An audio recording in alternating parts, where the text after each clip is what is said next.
120 secondes. L'invité de la rédaction. La commission de l'économie du Conseil national a accepté hier à une large majorité une motion parlementaire qui demande une harmonisation des heures d'ouverture des magasins en Suisse. Si celle-ci devait se transformer en loi, la plupart des surfaces commerciales du pays pourraient ouvrir leurs portes dès 6h du matin pour les fermer à 20h ou 19h le samedi. On parle de ce projet avec vous ce matin. Ishaïro Jacotet, bonjour. Bonjour monsieur. Vous êtes secrétaire patronal au centre patronal vaudois et vous êtes favorable à cette motion. Évidemment, au centre patronal, on est favorable à tout ce qui est favorable à l'économie. C'est dans notre ADN. Expliquez-nous alors ce qui vous plaît dans ce projet d'harmonisation des heures d'ouverture. Eh bien d'abord, vous venez de le dire, ce projet permettrait une harmonisation au niveau national. Voilà, parce que la situation en matière d'heures d'ouverture des magasins varie beaucoup aujourd'hui d'un canton à l'autre. Exactement, il y a certains cantons qui ont compris que ce serait pas forcément néfaste pour l'économie si les consommateurs pouvaient aller faire leur commis aux heures qui leur plaisent, et puis il y en a d'autres qui sont restés bloqués au 19e siècle, comme le canton de Vaud.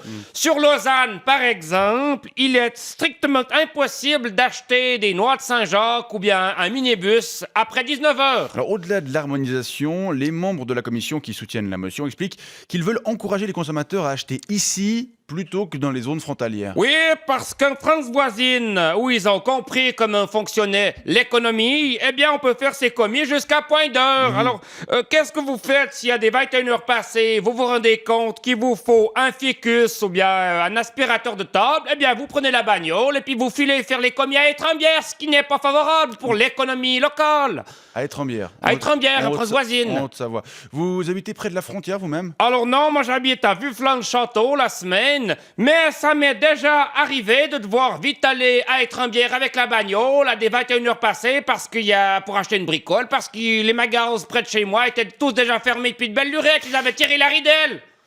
Mais au-delà de la possibilité qui serait donnée aux commerçants de pouvoir pratiquer les horaires prolongés, comparable à ce qui se fait justement en France voisine ou à Étrembières, vous pensez vraiment qu'une ouverture autorisée dès 6h du matin est quelque chose de souhaitable? Oh ben bien sûr, c'est souhaitable. Je vous donne un exemple très concret, monsieur Veillon. Ce matin... allons-y. Comment? Allons-y. Allons-y. Ce matin, je suis donc venu depuis Vufflan-Château, où j'habite la semaine, pour venir assister à votre émission, très intéressante d'ailleurs. Et ma femme m'a demandé de faire une petite commission pour elle.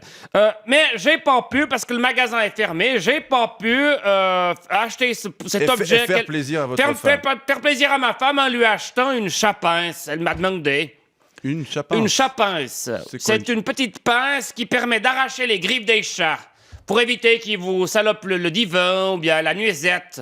C'est très pratique, mais j'ai pas pu parce que le magasin de Chapince ouvre à 9h, ce qui fait que de mon agenda, j'ai dû déplacer le rendez-vous que j'avais à 9h au centre patronal pour aller chercher la Chapince à ma femme. Ça potentiellement menace l'économie, puisque je travaille au centre patronal. Je pourrais pas faire ce rendez-vous. Voilà.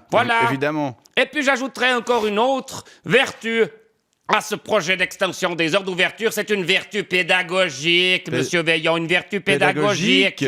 Pédagogique, bien sûr, parce qu'au fond, vous savez, on n'est pas complètement fous. On se rend bien compte, nous, les représentants de l'économie, que c'est l'enfer de bosser dans un magasin vide à 6h du mat ou bien de tirer sur la corde jusqu'à des 20 heures passées. C'est l'enfer! Eh bien, ça nous permettra, si ce projet passe, de dire à nos jeunes, maintenant tu te sors les pouces, sinon tu veux finir caissière ou caissière dans un supermarché, ce qui est encore pire, parce qu'il y a tellement de ces bonnes femmes que les garçons, mais mon Dieu, mais ils viendraient. Moi, j'ai fait pendant les vacances caissière.